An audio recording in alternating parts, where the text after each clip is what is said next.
السلام عليكم ورحمة الله وبركاته. وعليكم السلام ورحمة الله. الحمد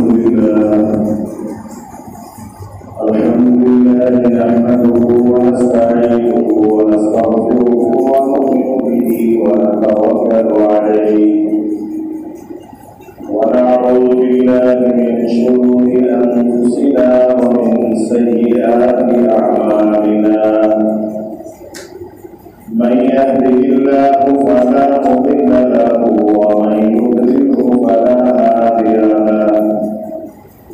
ونشهد أن لا إله إلا الله وحده لا شريك له.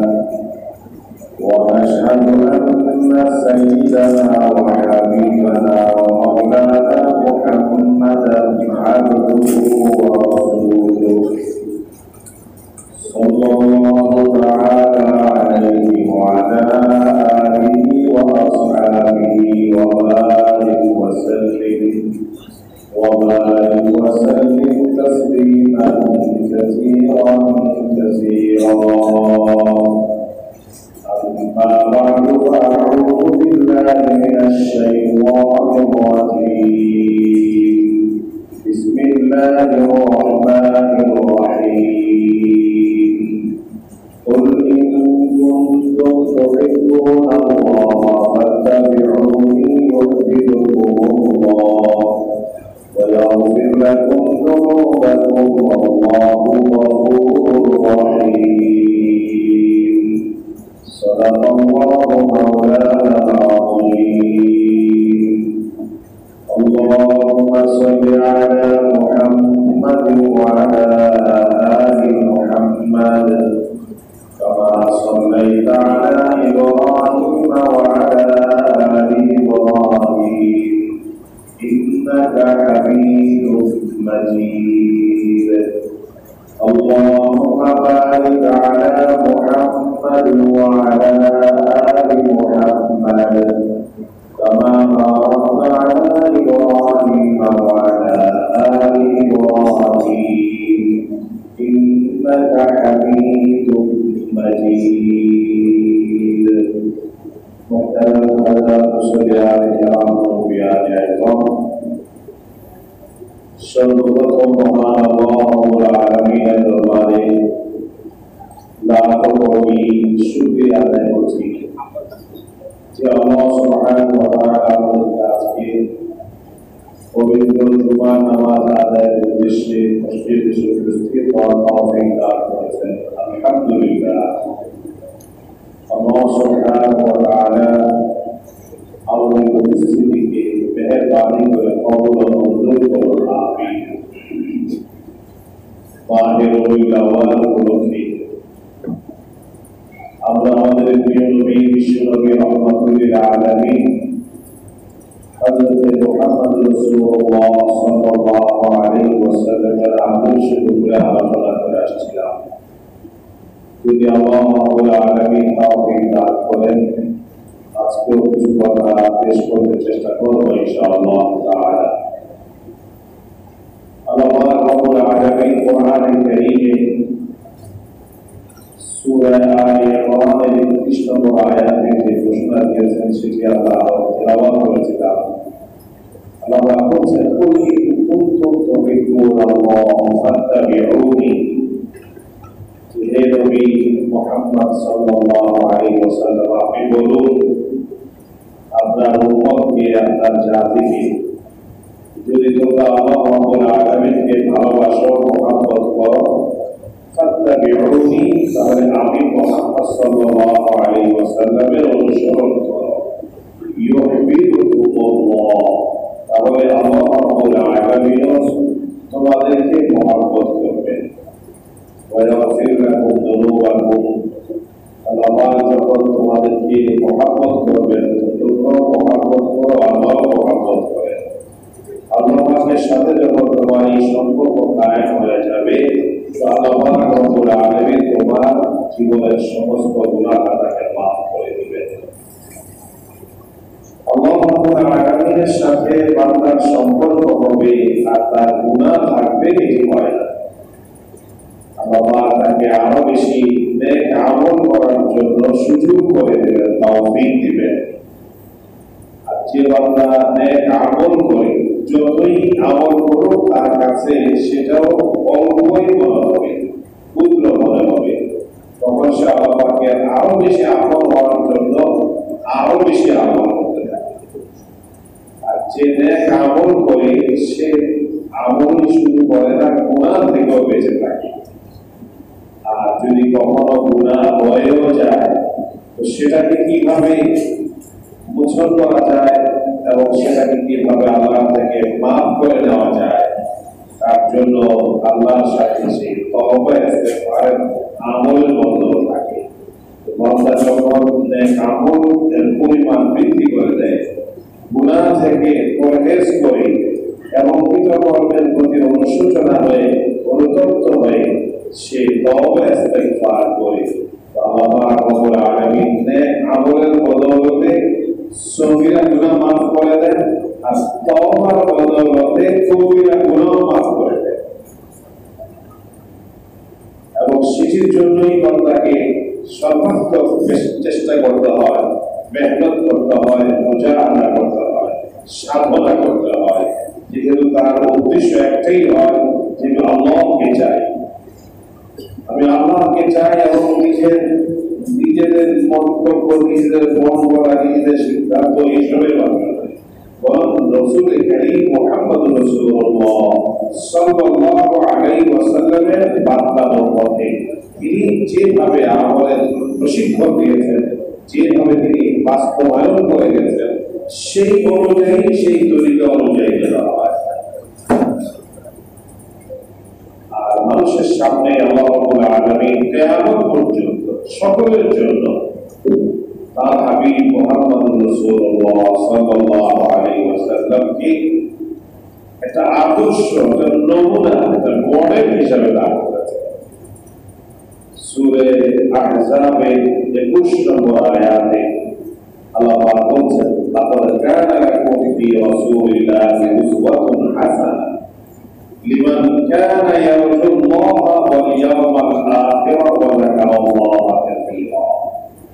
নিশ্চয়ই তোমাদের জন্য তোমাদের রাসূলের মাঝে রয়েছে উত্তম নমুনা এবং আদর্শ ওই ব্যক্তির জন্য যে আল্লাহকে চায় এবং পরকালকে চায়, যে আল্লাহ সন্তুষ্টি চায় এবং পরকালীন জীবনে মুক্তি চায়, আর বেশি বেশি আল্লাহ রাব্বুল আলামিনকে স্মরণ করে। ওয়া যাকারাল্লাহা কাসীরা, তার পরিমাণ কত সেটা বলেন নাই, অধিক পরিমাণ। আল্লাহকে বেশি বেশি করে স্মরণ করে যারা, তাদের জন্য। যদি সত্যিকার অর্থে আমি মুসলমান হই, আমি মুমিন বলে দাবি করি, তাহলে আমাকে অবশ্যই দুনিয়ার সমস্ত মতবাদকে বর্জন করে, দুনিয়ার সকল মানুষের চিন্তা ভাবনাকে পরিত্যাগ করে একমাত্র এবং একমাত্র রাসূল কারীম সাল্লাল্লাহু আলাইহি ওয়াসাল্লাম অনুসরণ করতে হবে। এর বিকল্প কোনো পথ নাই। আমার বুঝে আসুক বা না আসুক, কোরআনে কারীমে সূরা হাশরের 7 নম্বর আয়াত আল্লাহ বলেছেন, ওমা আতাকুমুর রাসূলু ফাখুযুহু ওমা নাহাকুম আনহু ফান্তাহু। যে রাসূল তোমাদের জন্য যা কিছু পালন করতে বলবে সেগুলোকে গ্রহণ করো, আর যেগুলো থেকে নিষেধ করবে সেগুলোকে বর্জন করো। রাসূল যেটাকে তোমাদের পালন করতে বলবেন শুধু সেটি পালন করবে, এবং তোমার বুঝে আসুক বা না আসুক, তিনি যেহেতু বলেছেন মুসলমান হিসাবে, মুমিন হিসাবে, রাসূলের উম্মত হিসাবে সেটাকেই তোমাকে গ্রহণ করতে হবে। আর তিনি যা থেকে নিষেধ করবেন, পালন করবেন, এগুলি অবশ্যই পরিহার করতে হবে, বর্জন করতে হবে, ধারে কাছে হয়ে যাওয়া যাবে। আমার জীবনের যত কিছু আছে, আমার জীবনের যত প্রয়োজন আছে, এবং আমার জীবনে পথ চলতে যে যতগুলো ক্ষেত্র আছে, সকল জায়গায় সকল বিষয়ে রাসূল কারীম সাল্লাল্লাহু আলাইহি ওয়াসাল্লাম আদর্শ রেখেছেন। আমার এই শরীরটাকে আমি কিভাবে পরিচর্যা করব, আমার সেই পায়ের আঙ্গুলের মাথা থেকে এবং পায়ের চুল পর্যন্ত এই পুরা দেহটাকে আমি কিভাবে সাজাবো, কিভাবে রাখবো, সেটাও তিনি আমাদেরকে বলেছেন। আমার খাবারটা কেমন হবে এবং কোন পদ্ধতিতে হবে সেটাও তিনি আমাকে বলে দিয়েছেন। আমার পরিষ্কার পরিচ্ছন্নতা, আমার প্রাক পবিত্রতা কিভাবে অর্জন করতে হবে সেটিও বলে দিয়েছেন। খাবারের আগে এবং খাবারের পরে কি করতে হবে সেটা আমাকে বলে দিয়েছেন। আমার আরামের প্রয়োজন আছে 24 ঘন্টার মধ্যে নির্ধারিত একটা অংশে আমাকে আরাম করতেই হবে, ঘুমোতে হবে। সেটার জন্য তিনি আদর্শ এবং নমুনা রেখে দিয়েছেন। ঘুমাতে যাওয়ার আগে আমার কি করণীয়, ঘুম থেকে ওঠার পরে আমার কি করণীয়, তাও তিনি শিখিয়েছেন। আমি পারিবারিক জীবনে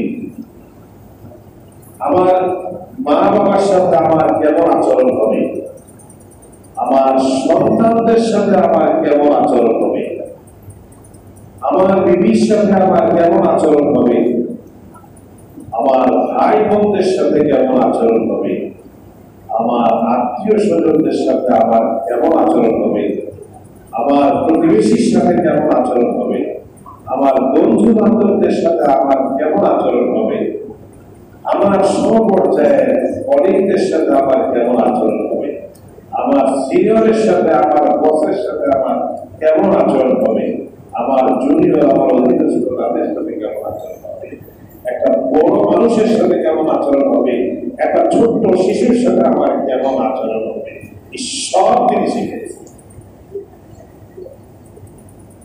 আমি ব্যবসা বাণিজ্য করতে যাব, সেখানে আমার করণীয় কি, পালনীয় কি, বর্জনীয়।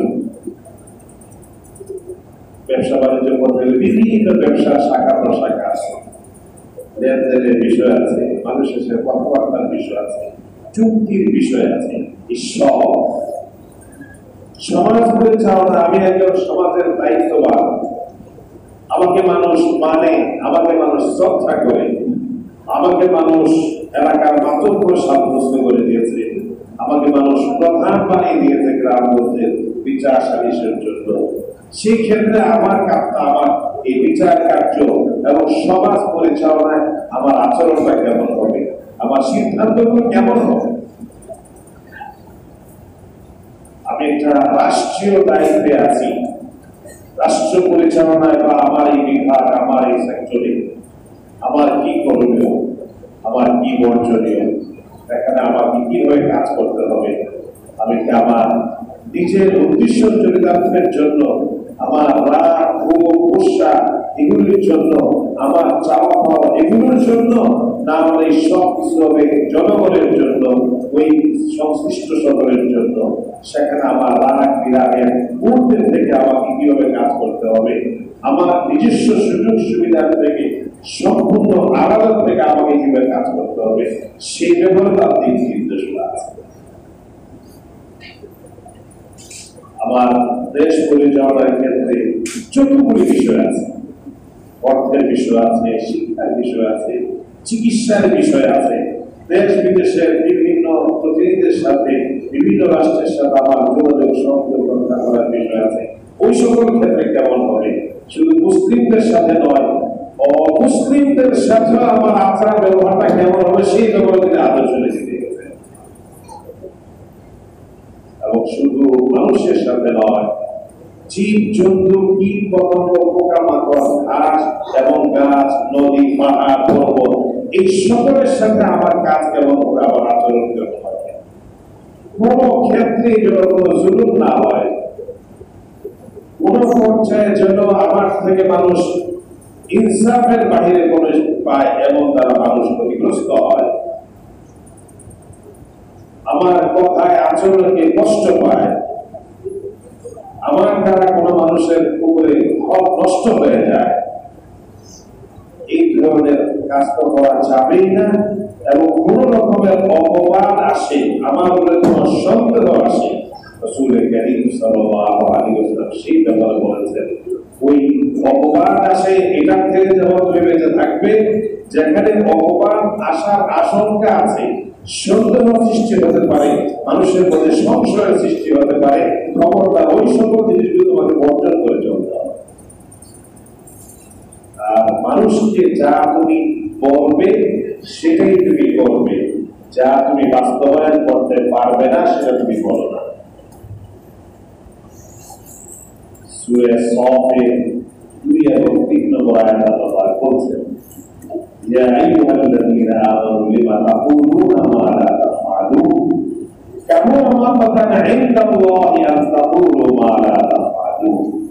কেন তোমরা যা করবে না সেটা বলো, আর আল্লাহর কাছে সবচেয়ে রাগ এবং ক্ষোভে এবং জঘন্যতম অপরাধ হলো তুমি যা করতে পারবে না তা বলা। যেটা তুমি পারবে না সেটা বলো না, যতটুকু পারবে ততটুকুই বলবে। আমার মধ্যে যে জিনিসটা নাই, আমি যদি এটা মানুষকে একদম গলা উঁচু করে বলি, তো মানুষ তো আমাকে নিয়ে পরে খেলা তামাশা করবে, ঠাট্টা বিদ্রোহ করবে, হাসাহাসি করবে, মাতামাতি করবে। রাসূল কারীম সাল্লাল্লাহু আলাইহি ওয়াসাল্লামের কাছে একবার একজনের ছোট একটা শিশু, ছোট বাচ্চা নিয়ে আসছে। এটা বলছে, ইয়া রাসূলুল্লাহ, সে খালি মিষ্টি খেতে চায়, মিষ্টি তার খুব পছন্দ, খালি মিষ্টি চায়, সবসময় কি দেওয়া সম্ভব? আপনি যদি বলে দেন এই মিষ্টি খাওয়াটা সে বন্ধ করে আবার উপকার করে। রাসূল সাল্লাল্লাহু আলাইহি ওয়াসাল্লাম চিন্তা করলেন, মিষ্টি তো আমিও পছন্দ করি, যে জিনিস আমি পছন্দ করি পরে আমি বলবো তুমি মিষ্টি খাইও না, এটা তো হলো না। যেহেতু আমি খাই, তা আমি ওকে বলবো তুমি খাইও না, এটা কেমন বলবো? আমি যেটা পছন্দ করি। এই জন্য বললে যে তুমি আজকে যাও, এখন আমি কিছু বলবো না, কদিন পরে আসেন। সেদিন থেকে আল্লাহ রাসূল সাল্লাল্লাহু আলাইহি ওয়াসাল্লাম মিষ্টি খাওয়া বন্ধ করে দিয়েছেন। যখন উনি তার বাচ্চাকে নিয়ে আসছেন, এখন বলছে, এই শিশু বাবা আর মিষ্টি খাইও না, মিষ্টি খাওয়া ছেড়ে দাও। নিজের বাস্তব জীবনে তিনি মিষ্টি খাওয়া ছেড়েছেন, তারপরে বাচ্চাকে উপদেশ দিয়েছেন। যদি তিনি খাওয়া না ছেড়ে বাচ্চাকে উপদেশ দিতেন, তাহলে এটা তারা বাচ্চার উপরে প্রভাব পড়তো না, আসর পড়তো না। নিজে খাওয়া ছেড়ে তারপরে বাচ্চাকে উপদেশ দিয়েছেন। এই বিষয়গুলো আমাদের যথেষ্ট অভাব, যথেষ্ট পরিমাণে আমাদের মধ্যে এগুলোর অভাব আছে। সততা এবং নিষ্ঠা এবং দেশ এবং জনগণের প্রতি মহব্বত, ভালোবাসার আন্তরিকতা, নিজে খেয়ে না খেয়ে হলো আমার জনগণ যেন খেয়ে দিয়ে ভালো থাকতে পারে, সুস্থ সুন্দর থাকতে পারে, স্বাভাবিক জীবন যাপন করতে পারে, তার নিশ্চয়তা দেওয়া। দুই জাহানের বাদশাহ তিনি যদি কখনো আল্লাহর কাছে কোনো জিনিস চাইতেন তো অভাব হতো না, কিন্তু নিজের ব্যক্তিগত প্রয়োজনে আল্লাহর কাছে কোনো সময় কিছুই চান। বরং সাহাবীরাও যখন কখনো আসতেন তো তাদেরকে দুনিয়ার প্রতি যথাসম্ভব নিরুৎসাহিত করতেন, আর একান্ত কারো যদি খুবই বিপদ কঠিন দেখতেন তাকে আমাদের সহযোগিতা করতেন, কিছু পরামর্শ দিতেন, অথবা কাউকে বলতেন এই লোকেরা পারলে একটু সহযোগিতা করো। এমনও কখনো হয়েছে সাহাবীরা খেতে না খেতে কোন রকমের আয়োজন নাই, কোন রকমের ব্যবস্থা নাই। পঞ্চম হিজরিতে আরবের আবু সুফিয়ানরা বহুজাতিক দল গঠন করে মদিনায় চড়াও হবে, মদিনায় আক্রমণ করবে, মুসলমানদেরকে একদম শহরে বিনাশ করে দেবে, এই ধরনের ষড়যন্ত্র করছিল। খবর পেলেন, সংবাদ পেয়ে পরামর্শ করলেন, মদিনাকে রক্ষা করার জন্য ঢাল খনন করার সিদ্ধান্ত নিলেন। খন্দকের যুদ্ধে যেটা সালমান ফারসি রাদিয়াল্লাহু তাআলা, তিনি পারস্যের অধিবাসী ছিলেন, এর মধ্যে তিনি ইসলাম ধর্ম গ্রহণ করেছেন। তখনকার সময় পৃথিবীর দুই শক্তিধর রাষ্ট্র রোম আর ফারেস। এই জন্য পরামর্শ করলেন, তোমাদের তো যুদ্ধের ক্ষেত্রে অনেক অভিজ্ঞতা আছে, এই ব্যাপারে আমরা কি করতে পারি পরামর্শ দাও। খাল খনন করার যে খাল, চতুর্পাশে খাল খনন করি, এই খাল অতিক্রম করে আসা সম্ভব হবে না, আমরা এই পার থেকে তাদের মোকাবেলা করবো, আর তারা আসতে গেলে খালের মধ্যে পড়ে গেলে তাদেরকে ওখানে পরাজিত করা আমাদের পক্ষে সম্ভব হবে। সাহাবীরা মাটি কাটতেছেন, সবাই দিনের পর দিন কাজ করে যাচ্ছেন, খাবার নাই, পেটের ক্ষুধায় সবাই অস্থির। কেউ কেউ পেটের মধ্যে কাপড় দিয়া পাথর মারছে, ওই পাথরগুলো ঠান্ডা ঠান্ডা অবস্থা থাকতো, ওই ঠান্ডা পাথরটা পেটে স্পর্শ করলে ক্ষুধাটার যে যন্ত্রণা হয়, জ্বালা হয়, সেটা প্রশমিত হয়। আল্লাহ রাসূল সাল্লাল্লাহু আলাইহি ওয়াসাল্লামের কাছে সবাই যে নিজেদের এই অভাবের কথা, খাবারের কথা, ক্ষুধার কথা পেশ করলেন এবং কাপড় সরাইয়া পেটের মধ্যে পাথর বাঁধা আছে সব করে একটা একটা করে সেটা দেখালেন। রাসূল কারীম সাল্লাল্লাহু আলাইহি ওয়াসাল্লাম কাফেরদের, এই মুসলমানদের এই কষ্ট, এই অবস্থা দেখে নিজের অবস্থাটা গোপন করলেন না, নিজেও পেট মোবারকে কাপড় সরাইলেন। সাহাবীরা বলেন, আমরা তো দেখে লজ্জা পেয়ে গেছি, আমরা তো একটা করে পাথর বাঁধা আছে, আল্লাহ রাসূল সাল্লাল্লাহু আলাইহি ওয়াসাল্লাম দেখলাম দুইটা পাথর বাঁধা। মাসাকুমুল বাসা ওয়া দাররা, সূরা আলে ইমরান এবং সূরা ইউসুফের মধ্যে আসে মুসলমানদের কত রকমের বিপদ আর কষ্ট। বলছেন, ইয়া রাসূলুল্লাহ, মাতা নাসরুল্লাহ, আল্লাহ পাকের সাহায্য আর কবে আসবে? বলছেন, ধৈর্য ধারণ করো, আলা ইন্না নাসরাল্লাহি করিব, এত অধৈর্য হও না, আল্লাহ পাকের শরণাপন্ন হও। এখনো তো তোমাদের ওই বিপদ আসে নাই যে নবী রাসূলদেরকে পর্যন্ত শহীদ করে দেওয়া হয়েছে, তাদেরকে কোরআন দিয়ে চিরে দ্বিখণ্ডিত করা হয়েছে, লোহার চিরুনি দিয়ে শরীর থেকে চামড়া এবং মাংসগুলোকে আলাদা করে দেওয়া হয়েছে, আরো প্রকারের জুলুম নির্যাতন করা হয়েছে। আমাদের তো এখন ওই পরিস্থিতি আসে নাই। এইভাবে সান্ত্বনা দিয়েছে। আম্মা জান আয়েশা সিদ্দিকা রাদিয়াল্লাহু তাআলা আনহা বলেন যে আমাদের এমনও গেছে তিরমিজি শরীফের হাদিস, মাসের পর মাস চলে গেছে, আমাদের নবী পরিবারের ঘরে চুলায় আগুন জ্বলে না, শুধু পানি আর খেজুর কোন রকমে জীবন ধারণ করেছি। এবং অন্য হাদিসে বলেন যে এমন গেছে আল্লাহ রাসূল দুনিয়া থেকে চলে গেছেন, জীবনে কোনোদিন পেট ভর্তি করে খেজুর পানি পর্যন্ত খাওয়ার সুযোগ হয় না, খেজুর পানি পর্যন্ত খাওয়ার সুযোগ হয় না। আর জীবনে কোনোদিন দুই বেলা গোশত রুটি খেয়েছেন, সেই সুযোগ হয় না। তিনি বলে গেছেন যে আমি যদি ইশারা করি ওহুদ পাহাড়টার দিকে, আল্লাহ পাক ওহুদ পাহাড়টাকে শহর বানিয়ে দিতে পারে। আমি তো চাই না দুনিয়ার এই ধন সম্পদ, আমি চাই না দুনিয়ার এই বড় লোকী হওয়া, এই চিন্তা ভাবনা আমি লালন করি না, বরং জনগণের স্বার্থে, জনগণের সেবায় আমি নিয়োজিত। প্রত্যেকটা মানুষ যেন নিরাপদে জীবনযাপন করতে পারে, প্রত্যেকটা মানুষ যেন শান্তিতে ঘুমাইতে পারে, প্রত্যেকটা মানুষ যেন দুনিয়া এবং আখিরাতে কামিয়াবি অর্জন করতে পারে, জাহান্নাম থেকে মুক্তি পেতে পারে, এই মিশন নিয়ে আমার কাজ, আমি এই কাজের সাথে সবসময় সম্পৃক্ত থাকতে চাই। একবার হযরত ফাতেমা রাদিয়াল্লাহু তাআলা তার ঘরে গেলেন, যে দেখেন হযরত ফাতেমা রাদিয়াল্লাহু তাআলা জায়নামাজ বিছায়ে তাশাহুদের শুরুতে বসে দুই হাত তুলে আল্লাহর দরবারে ফরিয়াদ করতেছেন, কান্নাকাটি করতেছেন। হযরত হাসান হুসাইন রাদিয়াল্লাহু তাআলা ওনার পাশেই কান্না করতেছেন আর গলাগলি করতেছেন মাটির সাথে।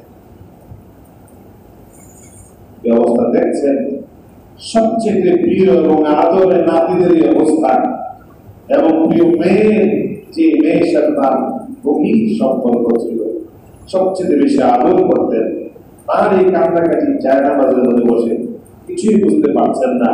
কিছু সময় পরে ফাতেমা রাদিয়াল্লাহু তাআলা হাত নামাইলেন, স্বাভাবিক বলেন, দেখেন যে বাবা রাসূল সাল্লাল্লাহু আলাইহি ওয়াসাল্লাম পাশেই বসা। বাবা আপনি কখন আসছেন? বলছেন আসছি। তোমার কি অবস্থা, তুমি কেন কাঁদছো? আর এই বাচ্চারা এইভাবে গোড়াগড়ি করতেছে, কাঁদছে, আলী কোথায়? ফাতেমা রাদিয়াল্লাহু তাআলা বললেন, বাবা আজ কয়দিন হয়ে গেছে ঘরে কোনো খাবার নাই, ঘরে কোনো খাবার নাই, খাবারের কোনো ব্যবস্থাও নাই। আপনার জামাই আলী রাদিয়াল্লাহু তাআলা সকালবেলা কাজের খোঁজে বের হয়েছে, এখনো আসে নাই। হয়তো কোনো কাজ এখনো পায় নাই, পয়সা রোজগার করতে পারে নাই। নাতিদেরকে খাবার দেওয়ার মতো কোনো ব্যবস্থা নাই। তারা এইভাবে ক্ষুধার কারণে কান্নাকাটি করছে আর বলাবলি করছে। এই জন্য আমি নামাজ পড়ে আল্লাহর কাছে দোয়া করতে, আল্লাহ যেন ব্যবস্থা করে দেয়। খুবই মর্মাহত হলে মেয়ের নাতি তাদের সাংসারিক অবস্থা এমন। ফাতেমা জায়নামাজটা উঠাও তো, সামনে থেকে জায়নামাজটা উঠাও। জায়নামাজটা উঠানোর পরে দেখেন জায়নামাজের নিচে দিয়ে স্বর্ণের নহর প্রবাহিত হয়ে যেতেছে। বলছেন ফাতেমা অভাবে আছো, সম্পদের প্রয়োজন, কতটুকু প্রয়োজন তোমার, যা প্রয়োজন এখান থেকে নিয়ে নাও। আল্লাহ পাক তোমার দোয়া কবুল করেছেন, মঞ্জুর করেছেন। তোমার কেন, তোমার পরবর্তীতে কেমন পর্যন্ত এমন পরিমাণ তুমি নিতে পারো, যা পারো তুমি নাও। আর সাথে আরো একটা কথা শোনো, কি তুমি যদি এই কষ্ট থেকে ধৈর্য ধারণ করতে পারো, আল্লাহর রূপে রাজি খুশি থাকতে পারো, এই সম্পদের মোহে আর লোভে তুমি না করো, তোমার জন্য খুশখবরি আছে। তুমি যখন জান্নাতে যাবে, জান্নাতে সকল মেয়েদের তুমি সন্তানই হবে। এখন দুনিয়ার এই সম্পদের পাহাড় করবা না পরকালীন জীবনে জান্নাতের সকল মহিলাদের উপরে তোমার নেতৃত্ব থাকবে, তুমি সন্তান হবে। কোনটা তোমার পছন্দ, তুমি যেটা তোমার এখতিয়ার দেওয়া হলো, তোমার যেটা গ্রহণ করা সেটাই গ্রহণ করতে পারো। রাসূলের মেয়ে ফাতেমা রাদিয়াল্লাহু তাআলা আল্লাহ যদি তাই হয়, দুনিয়ার আর কয়দিন এই সম্পদ আমার চাই না, দরকার নাই, আল্লাহ মঞ্জুর করেছেন, আলহামদুলিল্লাহ, আমার প্রয়োজন নাই। আপনার যে দ্বিতীয় সুসংবাদটা আমি সেটাই গ্রহণ করলাম, আমি জান্নাতের সেই মর্যাদা আমি গ্রহণ করে নিলাম। নিরুৎসাহিত করেছেন দুনিয়ার। একবার রাসূল সাল্লাল্লাহু আলাইহি ওয়াসাল্লাম আসরের নামাজ পড়লেন, হাদিসের বিভিন্ন কিতাব আসছে। আসর নামাজ পড়ে খুব দ্রুত ঘরে চলে গেলেন। সাহাবীরা সবাই বসা, এই সময় গিয়ে তাসবিহ তাহলিল করে দোয়া কালাম করে খুব পেরেশান দেখা গেল। সাহাবীরা একটু পেরেশান হলেন, একটু আতঙ্কিত হলেন যে এমন কারো কখনো দেখি নাই, এত দ্রুত তিনি কেন ঘরে গেলেন। যে আমার খুব তাড়াতাড়ি চলে এসেছে, ঘরে যেতেই করেন নাই। এমন সবাই চাওয়াচাই করতেছে, কি হলো, এমনটা কেন করলেন? রাসূল সাল্লাল্লাহু আলাইহি ওয়াসাল্লাম একটা স্বর্ণের টুকরা এটা বের করে দেখালেন যে আমার কাছে বাইতুল মালে অনেক মাল আসছিল, এগুলো সব বন্টন করতে করতে সব শেষ হয়ে গেছে, কিন্তু এই একটা স্বর্ণের টুকরা রয়ে গেছে, এটা আমি বন্টন করতে পারিনি। এর মধ্যে নামাজের প্রস্তুতি নিয়ে নামাজ পড়তে চলে আসছি, এটা ঘরে রয়ে গেছে। আমার মনে পড়লো যে আমি যে এটা ঘরে রেখে চলে আসছি নামাজ পড়তে, এই সময় আমার ইন্তেকাল হয়ে যায়, আল্লাহ আমাকে নিয়ে যায়, আর এই স্বর্ণের টুকরা এটা তো জনগণ, এটা তো আমার না। তা আমি দুনিয়া থেকে চলে গেলে আমার পরিবারের লোকজন এটা আমার ব্যক্তিগত সম্পদ মনে করে তারা খরচ করে ফেলবে। এটার জন্য আমি আল্লাহর কাছে কি জবাব দেব? এই জন্য নামাজটা শেষ করে দ্রুত চলে গেছি, এটা নিয়ে আসলাম, এই তোমাদের সাথে জানাই দিলাম, এটা যেটা আছে এটা কিন্তু আমার ব্যক্তিগত নয়, এটা রাষ্ট্রীয় সম্পদ, জনগণের সম্পদ, এটা জনগণের পিছনে খরচ করা হবে। এই হল নবীর আদর্শ, এই হলো আমার আপনার সকলের জন্য কিয়ামত পর্যন্ত বিশ্ববাসীর জন্য নমুনা। ইতিহাস সংরক্ষিত হয়েছে দুনিয়ার কোন মানুষ কোন জাতি এই ইতিহাস সৃষ্টি করতে পারবে না যা তিনি সৃষ্টি করে গেছেন। আমরা তো নবীর উম্মত বলে দাবি করি, মুসলমান বলে দাবি করি, এবং মানুষকে বলার সময় খুব বলতে পারি, নবীর আদর্শের কথা আলোচনা করি, ইসলামের কথা বলি, ইসলামের শান্তির কথা বলি, কিন্তু দেখা যায় পক্ষান্তরে আমাদের বলায় আর কাজে মিলে না। দায়িত্বশীল যারা বিভিন্ন সভা সমাবেশে গেলে বা কোনো সময় মসজিদে মুসলিমদের সামনে কথা বলেন, কত সুন্দর সুন্দর কথা বলেন, কত সুন্দর সুন্দর উপদেশ দেন দেশ গড়ার জন্য এবং মানুষের চরিত্র গঠনের জন্য, অনেক ভালো ভালো উপদেশ দেন। কিন্তু বাস্তব জীবনে যখন ওনার এই ভিতরের অভ্যন্তরীণ বিষয় নিয়ে আলোচনা হয় বা যখন তাদের জীবনের দৃষ্টি বের হয়, তখন দেখা যায় কোথায় তার এই সুন্দর সুন্দর কথা, কোথায় তার বক্তব্য, কোথায় তার এই অবস্থা। দুর্নীতির বিরুদ্ধে কথা বলেন, খুব ভালো ভালো বক্তব্য অনেক ভাইরালও হয়, আমরা অনেক সময় শুনি। কিন্তু এখন দেখা যায় মাসাল্লাহ দেশে বিদেশে একটা দুইটা নয়, সহস্র বাড়ি বক্তব্য। আমাদেরকে সততার কথা বলেন, সত্যের কথা বলেন, নিষ্ঠার কথা বলেন, ত্যাগ স্বীকার করার কথা বলেন, নিজের বেলায় কিন্তু নাই। নিজের বেলায় কিন্তু নাই। এবং 1, 2 কোটি, 5 কোটি, 10 কোটি, 100 কোটি এসব হিসাব নাই, এমনকি 1000 কোটি হিসাব নাই, সব 10,000, 20,000, 30,000, 50,000। আফসোস হয় আমরা কি বলি আর কি করি, আমাদের প্রতিশ্রুতি মানুষের উপর কি থাকে। শপথ বাক্য যখন আমি পড়ি তখন শপথ বাক্যে আমি কি বলি, আর যখন আমি কর্মক্ষেত্রে যাই তখন আমার থেকে কি জিনিস উপহার পায় মানুষ। একদিকে মানুষ না খেয়ে মরে, একদিকে মানুষ ক্ষুধার যন্ত্রণায় জর্জরিত, আরেকদিকে মানুষ বেকারত্বের অভিশাপে নিজের জীবন দুর্বিষহ হয়ে গেছে, সমস্যা শেষ নাই। কিন্তু এর ফাঁকেও কত রকমের দুর্নীতি, কত রকমের আত্মসাৎ, কত রকমের জুলুম নির্যাতন, এগুলি আমাদেরকে ভাবিয়ে তোলে। এসবের চিন্তা করলে দুঃখ লাগে, কষ্ট লাগে।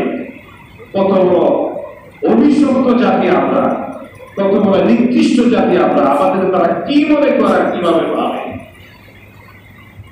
আল্লাহ রাসূল হযরত মুহাম্মদ রাসূলুল্লাহ সাল্লাল্লাহু আলাইহি ওয়াসাল্লামের উম্মত হিসাবে, আল্লাহর বান্দা হিসাবে, আমাকে মুসলমান হিসাবে এই সব কিছু আমাদের ভাবার বিষয়, চিন্তার বিষয়। যারা অমুসলিম তাদের দ্বারা তারা অমুসলিম হিসেবে তারা দুনিয়াতে তাদের কাছে আপন, তারা যা ইচ্ছা তাই করতে পারে। কিন্তু যদি আমরা আরো এমন কিছু অমুসলিম মনীষী, অমুসলিম দেশ এবং অমুসলিম জনগণ আছে, তাদের দিকে যদি তাকাই আর আমরা মুসলমান হিসাবে আমাদের দিকে যদি তাকাই, তো আমার কাছে লজ্জা পেতে হয় আমি যেন অমুসলিমদের চাইতে আরো 1000 গুণে খারাপ হয়ে গেছি।